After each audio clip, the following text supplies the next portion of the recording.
Hello. I hope you are ready to read today, because I am. Before we start reading, though, I have to confess, I'm getting a little tired. Tired of what, you're probably going to ask? I am a little bit tired of the way the weather has been lately. I am glad that we've gotten some nice days, some nice sunny and some even warm days. And then we have days like yesterday where it rained all afternoon and was gray, and this morning when I woke up and it was still gray and wet outside. I am tired of this weather changing so much all the time. So, now that I'm done complaining, I'm going to do something about it.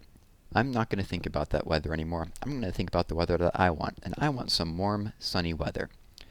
And so today we're going to read about summer. Everything we read today is going to have to do with summer. The first thing we're going to read is from this book, Out and About. And we've read some of the poems in here before about spring. We're going to read some that have a little bit more to do with summer. So, water. I like water. The shallow, splashy, paddly kind. The hold on tight, it's deep kind. Slosh it out of buckets. Spray it all around. I do like water.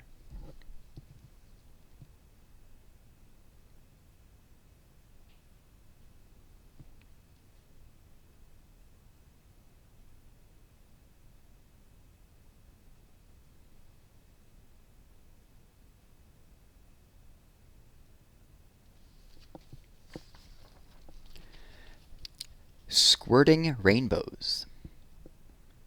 Bare legs, bare toes, paddling pool, garden hose, daisies sprinkled in the grass, dandelions bold as brass. Squirting rainbows, sunbeam flashes, backyards full of shrieks and splashes.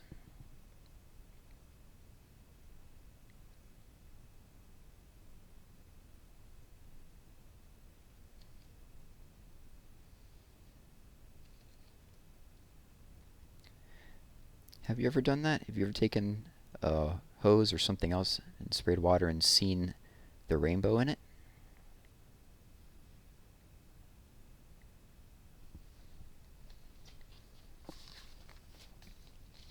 Sunshine at bedtime. Streets full of blossom like pink and white snow. Beds full of tulips tucked up in a row. Trees full of candles, a light in the park. Sunshine at bedtime? Why isn't it dark? Yet high in the sky I saw the moon, pale as a ghost in the afternoon. That reminds me of those cherry blossoms that we had. This one, there's a little explanation I think I need to do for this one. So this book was written in England, and when they talk about the trees full of candles, they're talking about a very special kind of flower that grows there that, as you can kind of see there, stands straight up. And because of the way that they look, they're sometimes called candles. And here it says sunshine at bedtime. Why isn't it dark? Well, as you know, in the summer, the daylight gets longer. And in England, which is very far north, the daylight can be very long sometimes. And by the time you go to bed, it might still be sunny out. And this is something you can see even here, that sometimes the moon will come out during the daytime. So something you could do actually is, I'm looking at my calendar, and yesterday was a new moon, which means that we can't really see the moon. So every day after this, you'll be able to see a little bit more moonlight every day. So I'm wondering, maybe if you went out and maybe you can see it as more and more moonlight travels across the surface of the moon. That could be something to look for. Hill. Huge clouds slowly pass. Huge hill made of grass. Jungle under, thick and green. Tangled stalks creep between. Scramble up, hug the ground. Suddenly see all around. Watch out fences, fields and town. From the top of the world I come rolling down.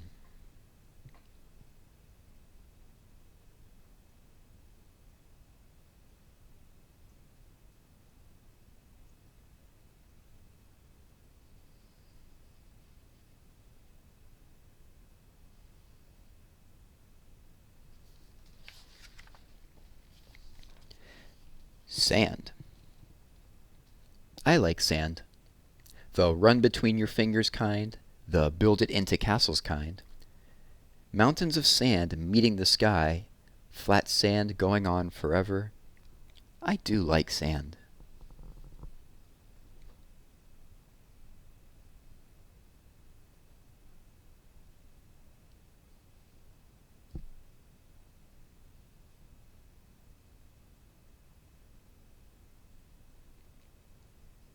Oh.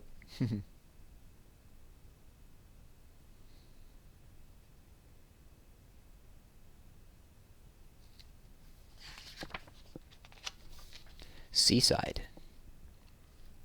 Sand in the sandwiches, sand in the tea, flat wet sand running down to the sea. Pools full of seaweed, shells and stones, damp bathing suits and ice cream cones. Waves pouring into a sandcastle moat. Mend the defenses, now we're afloat. Water's for splashing, sand is for play. A day by the sea is the best kind of day.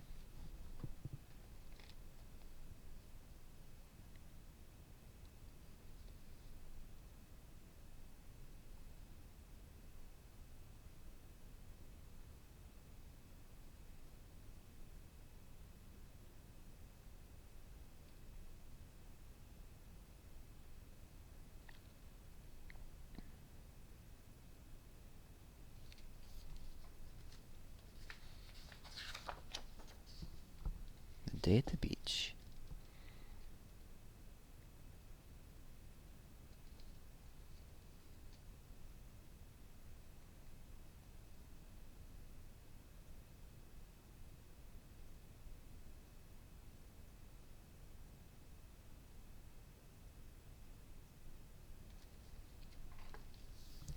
And I'm glad we ended with that poem, because that is a perfect transition into our next story, which is from Old Bear Tales by Jane Hissey. This one is called Flossie and Ginger at the Seaside.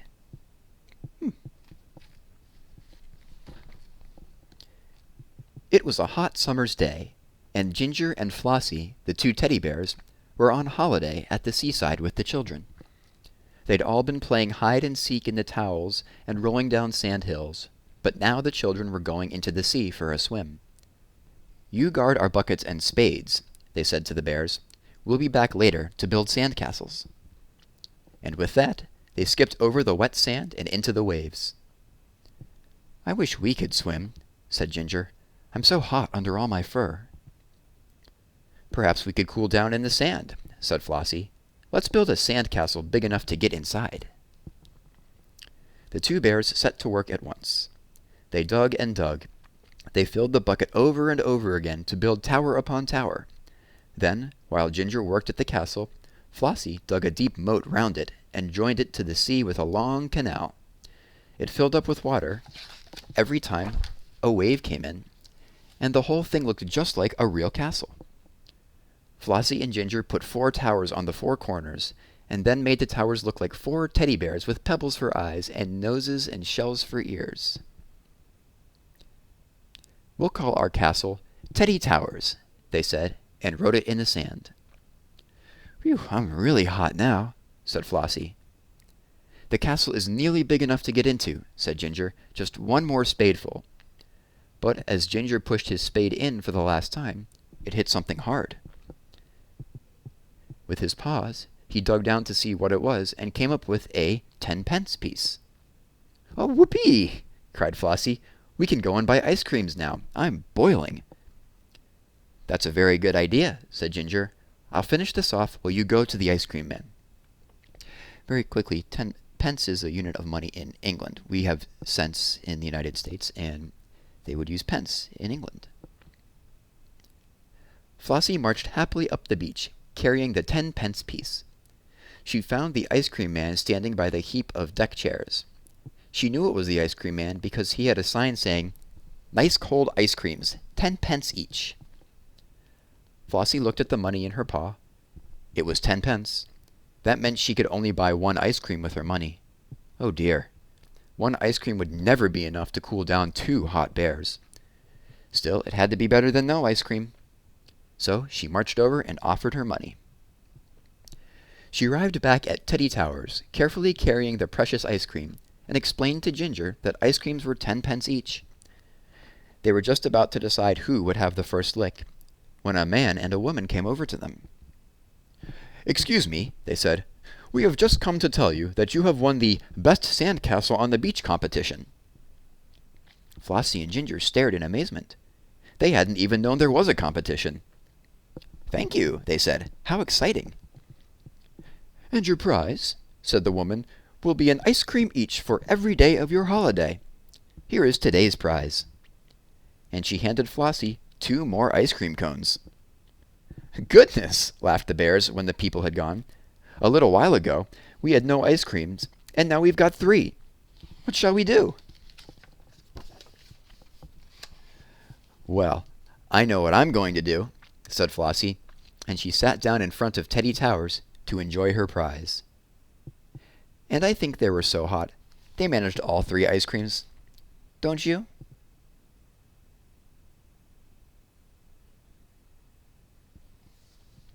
The end. I hope you enjoyed that little summertime read aloud. I'll see you next time.